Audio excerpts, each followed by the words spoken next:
Hi, my name is Ivana Gomez, and today we talk about different topics with questions, with interesting and diverse questions. So let's do it.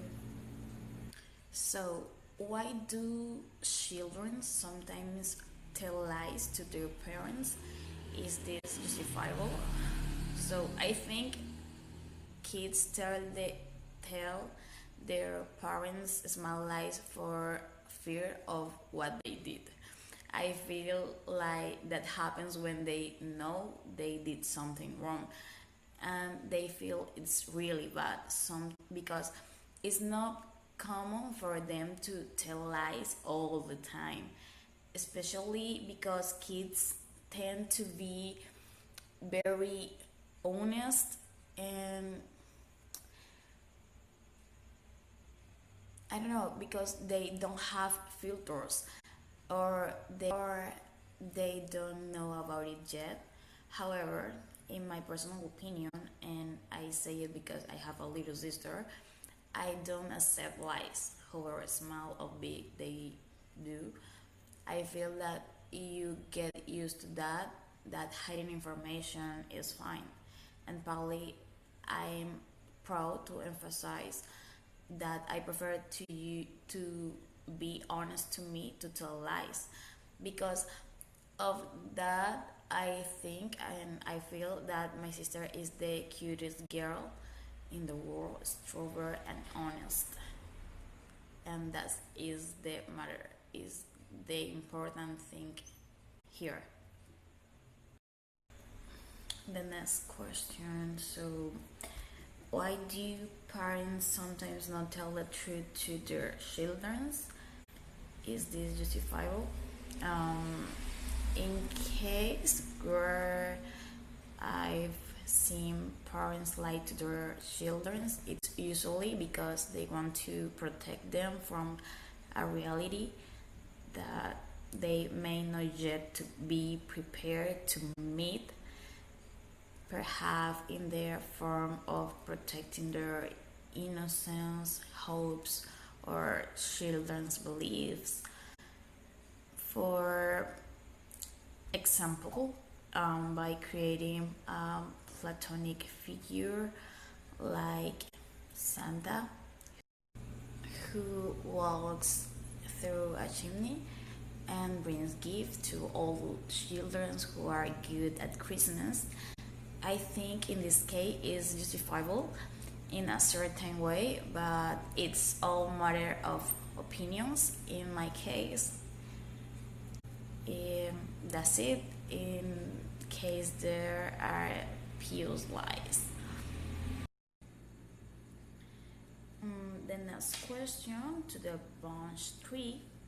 People sometimes preface what they say with a phrase like, as far as I know, to the best of my knowledge, this still has to be confirmed, but what is the usefulness of such phrase for the speaker writer and for the listener reader? So, one on the part of the speakers and writers, I believe that they try to save the integrity of their words or writings by using those phrases because they want to imply that what they say or write is based on their knowledge or understanding of a situation, so that the listener or reader understand to the fundamentals of the speaker with the intention that they understand that there is a limit of knowledge. Science it's simply based on what someone else knows. So, well, bunch number 4, are you good at telling whether someone is lying? I consider myself good simply if I know the person very much. If she is very close to me, and I know if of his gestures, of his body language, because otherwise I tend to be very bad at recognizing when someone is lying to me.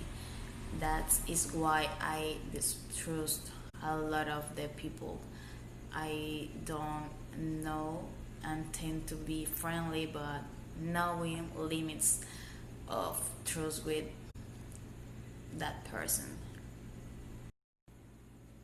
The same bunch, but other question is, do you know any people who are good or poor liars?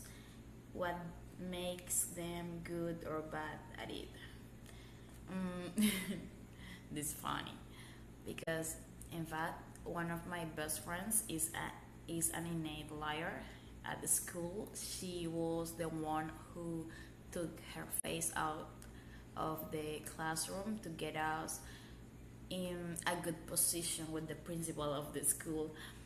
Is that she has such a serious and cool way of expressing the things that one tends to fall in the game and believe everything she says. But the reality is that it's pure lie. At the same time, I have a colleague that classmate who, on the contrary, is very bad at lying.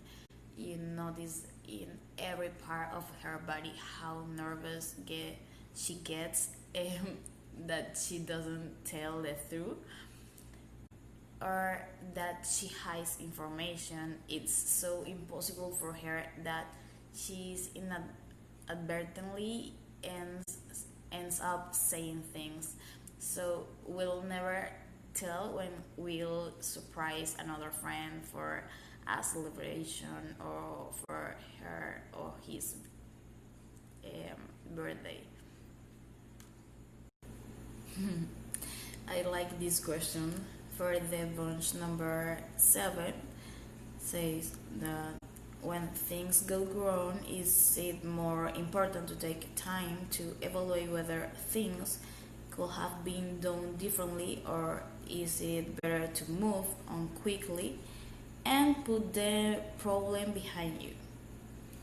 Mm, I feel everyone's going to say that it's best to move on quickly and leave the problem behind.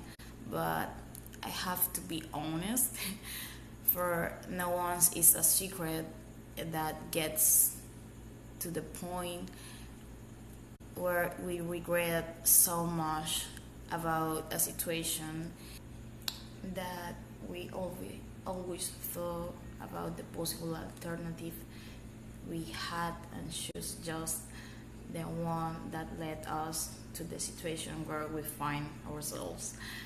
And that's very normal. In my case, I have to accept that it happens to me, but then I remember that what happened, and that I have to manage to fix. That's when I focus on moving on.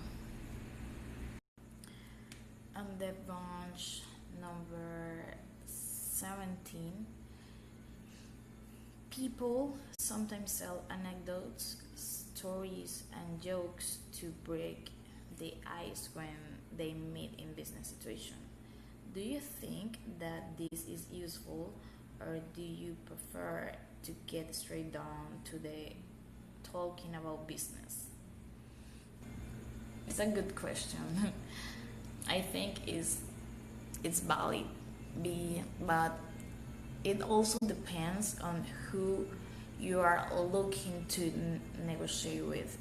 It it's known that in negotiations, and more in international negotiations, culture plays a fundamental role. And there are cultures where going to the point is not appropriate, but talking, getting to know each other, going out to a coffee, or more informal things, it's necessary to be able to close a good deal. An example of such people are Arabs because these seek that closeness first. If you do not connect with them, in short, there will be no deal. That is why I feel that is usefulness of such actions counts depending of the counterparty in the negotiation. In this case of the country, we we have a negotiation. In the bunch number 14, the question: do you think it's a good idea for a language to adopt words or expressions from other cultures, languages, countries?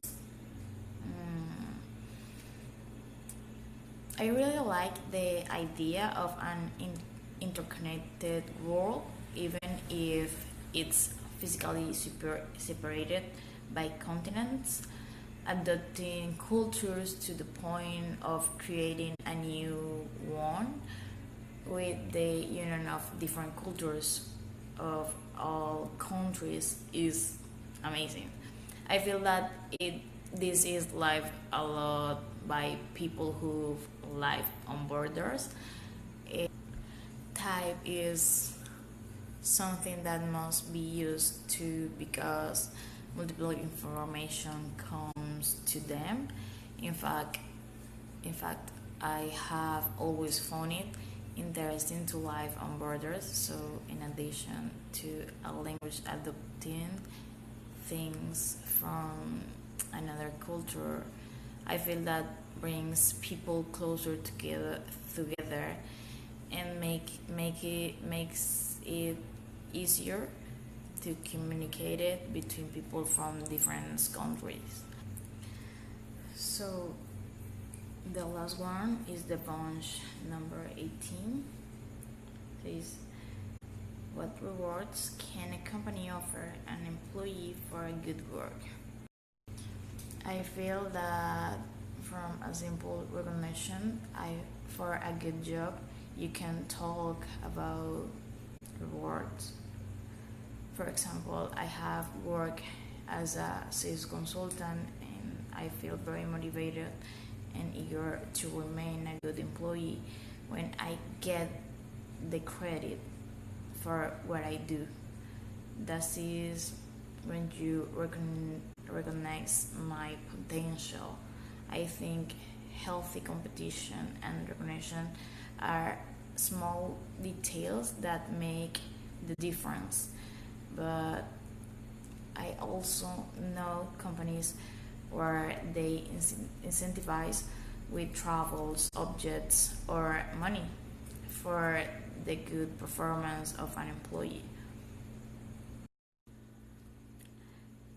Hi, my name is Ivana Gomez, and today we talk about different topics with questions, with interesting and diverse questions. So let's do it. So, if in the same bunch but other questions, is the should an organization impose penalty for unsatisfactory work? I feel it's okay. It's totally valid for companies to impose penalties for work that is not satisfactory. That doesn't meet the expectations of the person who hires for office. We must also think that is a bilateral relationship and that just as the company give, it must also receive it.